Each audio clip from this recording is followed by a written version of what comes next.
यवतमाळ जिल्ह्यात नैसर्गिक आपत्तीमुळे नुकसानग्रस्त शेतकऱ्यांचा खोटा सर्व्हे तसंच पंचनामे करण्यात आले आहेत। पीक विमा कंपनीनं शेतकऱ्यांच्या खात्यात ₹2, ₹3, ₹5, ₹10 असे टाकून शेतकऱ्यांची थट्टा केली आहे।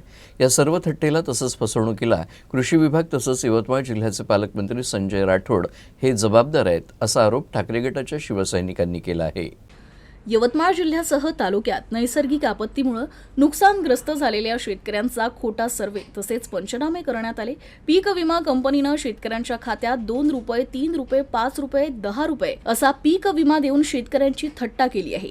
शेतकऱ्यांच्या थट्टेला तसेच फसवणुकीला कृषी विभाग तसेच यवतमाळ जिल्ह्याचे पालकमंत्री संजय राठोड जबाबदार आहे, असा आरोप करत शासकीय विश्रामगृहात आयोजित पत्रकार परिषदेत उद्धव बाळासाहेब ठाकरे गटाच्या वतीनं आरोप करण्यात आला आहे।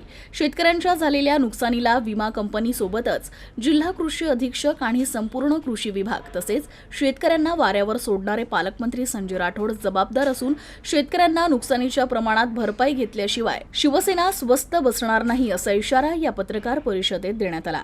तसेच पीक विमा कंपनीवर गुन्हे दाखल करून त्यांना काळ्या यादीत टाकण्यात यावे, याकरिता पालकमंत्री आणि कृषी विभाग यांनी ठोस भूमिका घ्यावी, अन्यथा शिवसेना उद्धव बाळासाहेब ठाकरे गटाच्या वतीनं जिल्ह्यात ठिकठिकाणी तीव्र आंदोलन करण्याचा इशारा यावेळी देण्यात आला। रिलायन्स कंपनीकडे आहे। रिलायन्स कंपनीचे प्रतिनिधी ते याद्या देण्यास टाळाटाळ करत होते, म्हणून आमचे शिवसेनेचे उपजिल्हा प्रमुख, मी बाळासाहेब मुनगीनवार, त्या ठिकाणी संतोष भाऊ ढवळे आणि आम्ही सर्व पदाधिकारी जाऊन त्याच्या छातीवर जेव्हा बसलो तेव्हा त्यांनी ते याद्या दिल्या। याद्या पाहिल्याच्या नंतर आम्हाला मोठा धक्का बसला, कारण त्या याद्यामध्ये ₹2, ₹3, ₹9, ₹50 अशा पद्धतीची विमा भरपाई विमा कंपनी आणि शासनानं मिळून त्या शेतकऱ्यांच्या खात्यामध्ये जमा झाली होती। आणि जेव्हा ते पंचनामे आम्ही पाहायला गेलो तर पंचनामेसुद्धा मिळत नव्हते। एक शेतकरी यावली कारेगावचा, त्या शेतकऱ्याचा मुलगा आज व्हेंटिलेटरवर आहे, शेवटचे श्वास तो मोजतो आहे आणि त्या शेतकऱ्याच्या खात्यामध्ये ₹3 फक्त शासनाने जमा करून ते क्रूर थट्टा केली। आज त्या शेतकऱ्याचं शेत त्या नदीच्या काठावर आहे, संपूर्ण 100% शेत त्याचं पुरानं खडून गेलं। अशा परिस्थितीत जेव्हा यशोला आम्ही म्हटलं की तुम्ही तिथे चाला, तर तो विमा कंपनीचा जो जिल्ह्याचा व्यवस्थापक आहे तो येण्यास टाळाटाळ करत होता। आज तो कुशवा नावाचा व्यवस्थापक आज आला आणि त्यांना घेऊन जेव्हा प्रत्यक्षात आम्ही त्या शेतामध्ये गेलो तर त्याच्याकडे पंचनामेसुद्धा नव्हते, त्याच्याकडे कोणत्याही प्रकारचे डॉक्युमेंट्स नव्हते।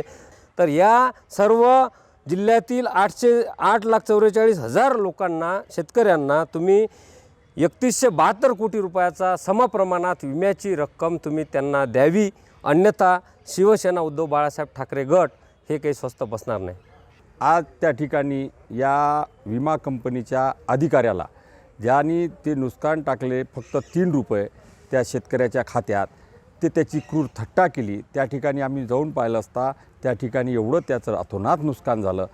जरी ₹3 टाकत असन त्याला व्यवस्थित उत्तर देता आलं नाही आणि यांनी जे मुलं ठेवले होते जे पंचनामा करण्यासाठी, ते पंचनामा करायला ज्यावेळेस गेले हे लोक, त्यावेळेस त्यांनी चुकीचे पंचनामे, त्यांना कुठलं ज्ञान नाही, काय नुकसान झालं हे त्यांना समजत नाही, त्यांना कुठलं क्वालिफिकेशन नव्हतं आणि त्यांच्याकडून कोणता डिप्लोमा घेतला नाही यांनी।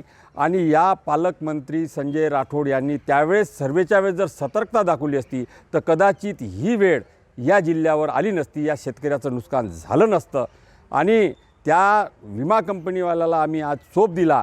याच्यानंतर जर उर्वरित जे रक्कम त्या शेतकरी लोकांना जर मिळाली नाही, जे 3200 करोड रुपये समप्रमाणात नुकसान झालेल्या शेतकऱ्यांना जर दिलं नाही तर आम्ही उग्र स्वरूपाचं याच्यापेक्षा आंदोलन शिवसेना उद्धव बाळासाहेब ठाकरेच्या वतीनं करणार आहोत।